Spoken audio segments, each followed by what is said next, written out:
欢迎来到卢叔讲经典，一句经典道尽人生，读懂变化，看清人生。中国近代史上有一位奇人，小时候笨得让老师叹气，让家人发愁。别人背书几遍就记住，他背几十遍还磕磕绊绊。别人写文章一气呵成，他憋半天写不出几句。可就是这样一个笨人，后来成为立德立功立言三不朽的完人。这个人就是曾国藩。从笨人到完人，这中间的跨度大得让人不敢相信。很多人以为曾国藩一定是得到了什么秘法，或者遇到了什么奇遇。其实他的方法很简单，就靠一本书里的一句话。这本书叫《了凡四训》，这句话就是命自我立，福自己求。曾国藩年轻时和大多数人一样，相信命运是注定的。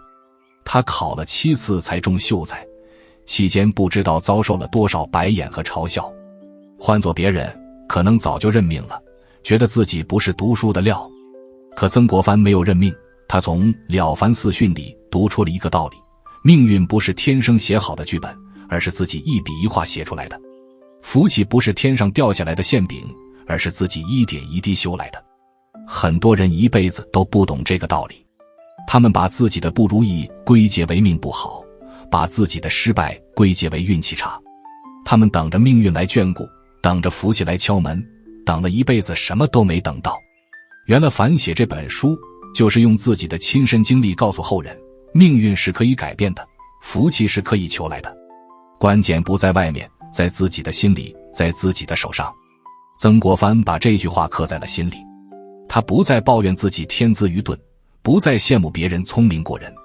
他开始在自己身上下功夫，每天读书，每天反省，每天改正自己的缺点。别人读1遍就能懂的书，他读10遍；别人写1遍就过关的文章，他写10遍。他不跟别人比，只跟自己比。今天比昨天进步一点，今年比去年进步一点。就这样一点一点，本人竟然走到了最前面。佛经里有一句话：合命自我立，异曲同工。经中说，一切为心造。你眼前的世界，你经历的命运，归根结底是你自己的心造出来的。你心里想着善，做着善，你的命运就往善的方向走；你心里想着恶，做着恶，你的命运就往恶的方向走。没有人能替你造命，也没有人能替你消灾。你的手握着你自己命运的笔。曾国藩最让人佩服的，不是他的聪明，而是他的拙。他承认自己笨，所以他不走捷径，不耍花招，不做那些看起来很聪明，其实很危险的事。他带兵打仗，用的是结硬寨打呆仗的方法，不搞奇袭，不弄险招，就是一步一个脚印，把该做的事情做到极致。这个方法看起来很笨，可最后赢的是他。那些比他聪明的人，那些总想走捷径的人，反而一个个倒下了。了凡四训里还有一句话，对曾国藩的影响也很大。袁了凡说：勿要积德，勿要包荒，勿要和爱，勿要惜精神。这4物，曾国藩一辈子都在践行。先说积德。曾国藩做官几十年，经手的钱财无数，可他留给子孙的财产少得可怜。不是他赚不到钱，是他不愿意赚那些不该赚的钱。他深知为官之道，不积财，只积德。钱财会散，德行不会散。钱财会被子孙败光，德行却能庇荫子孙。他的后代出了很多人才，没有一个败家子，这就是积德的果报。再说包荒，包荒就是包容，就是不计较。曾国藩的包容是出了名的。他手下有很多能人，脾气各异，性格不同。有的人傲慢，有的人急躁，有的人贪功。曾国藩都能容得下，能用得好。他明白一个道理：用人用其长，不择其短。盯着别人的缺点看，天下无可用之人；看到别人的长处用，天下无不可用之人。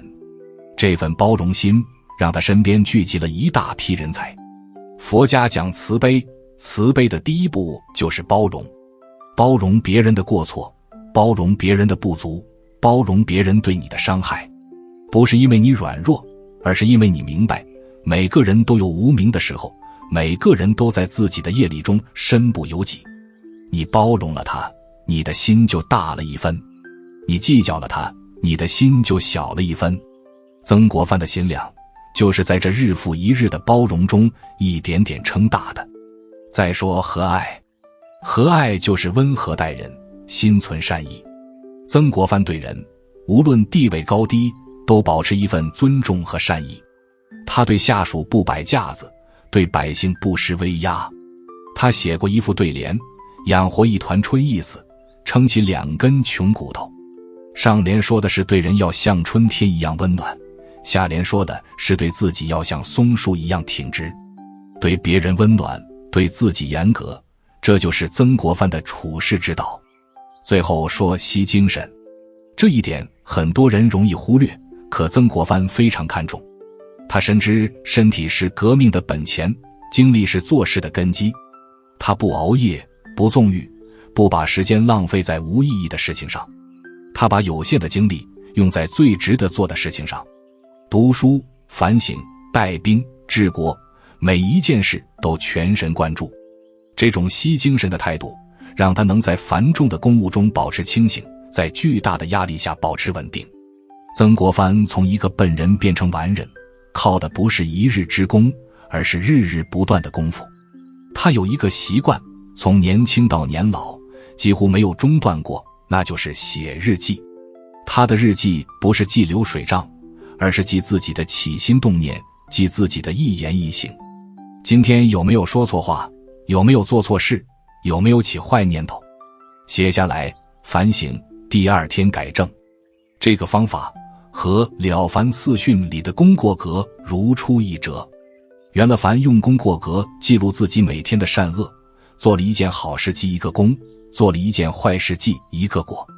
月底统计，看看功多过多，就知道自己的修行有没有进步。曾国藩的日记其实就是他自己的功过格，他不是写给别人看的，是写给自己看的，是自己对自己的监督，是自己对自己的鞭策。很多人也想改变自己，可他们缺的就是这份日复一日的功夫。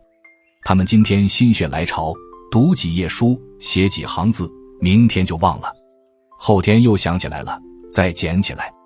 这样3天打鱼2天晒网，怎么可能有长进？曾国藩不一样，他一旦认定了一件事，就天天做，不间断。读书是日日读，反省是日日省，写字是日日写。几十年如一日，水滴石穿。佛家讲精进，精进不是一时的热情，而是持续的恒心。像水一样，不急不躁，但不停歇。一滴水落在石头上，什么痕迹都没有。可千万滴水落在同一块石头上，石头也会被滴穿。曾国藩就是那滴水，看起来不起眼，可经年累月，他竟然滴穿了命运这块顽石。曾国藩还有一个了不起的地方，他从不掩饰自己的缺点。他在日记里把自己写得一无是处，今天又偷懒了，今天又发脾气了，今天又说大话了。他敢于面对自己的丑陋，敢于把丑陋暴露给自己看。这份勇气很多人没有，大多数人都是自欺欺人，给自己的缺点找借口，给自己的错误找理由。曾国藩不这样，他对自己特别诚实。正是这份诚实，让他能真正看到自己的问题，真正去改正自己的问题。经书里说，知错能改，善莫大焉。最大的善不是不犯错，而是犯了错能改。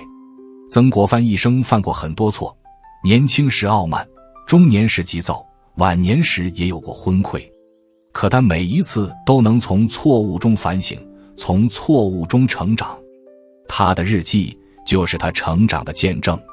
今天我们翻开他的日记，看到的不是完人的光辉，而是一个普通人一点点蜕变的痕迹。曾国藩最了不起的地方，是他把了凡四训的道理活出来了。他不是把命自我立福，自己求挂在嘴上，而是实实在在地做出来了。他用自己的经历证明，一个天资愚钝的人靠后天的努力可以走得很远很远。他给后人留下了很多家书，在家书里他不厌其烦地告诫子弟要读书，要勤俭，要谦恭，要戒骄戒躁。他说的不是空话，是他自己用一辈子验证过的话。他自己就是这样走过来的，所以他有底气说这些话。他的子孙后代代代有人才，没有一个败家的。这就是他积的德，在他身后依然在庇荫着后人。很多人觉得改变命运需要大智慧、大背景、大机缘。曾国藩告诉我们，不需要，你只需要一个念头，然后把这个念头坚持下去。这个念头就是我的命我自己造，我的福我自己求，不怨天，不尤人，不放弃，不偷懒，每天进步一点点，每天修正一点点，10年8年下来，你就会发现你已经不是原来的你了。佛家讲种因得果，你种下努力的因，就收获成功的果；你种下善良的因，就收获福报的果；你种下坚持的因，就收获成就的果。曾国藩种了一辈子因，收获了立德立功立言的果。他不是天生的完人，他是自己修成的完人。如果你也想改变自己的命运，不妨从曾国藩身上学2样东西。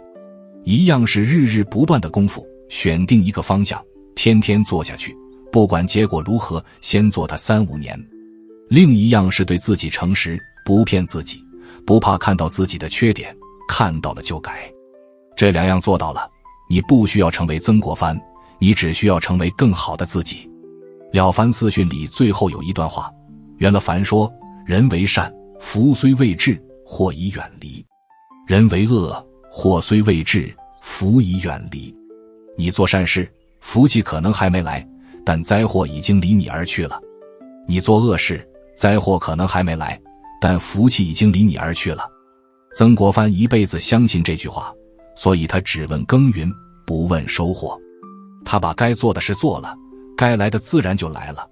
如果你对改变命运这个话题有自己的体会，或者你也读过《了凡四训》并从中受益，欢迎在下方留言分享。你的经历或许能点亮另一个人前行的路。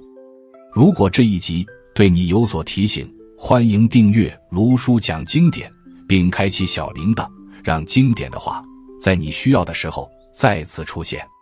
用经典照见人心，用时间验证智慧。我们下节课再见。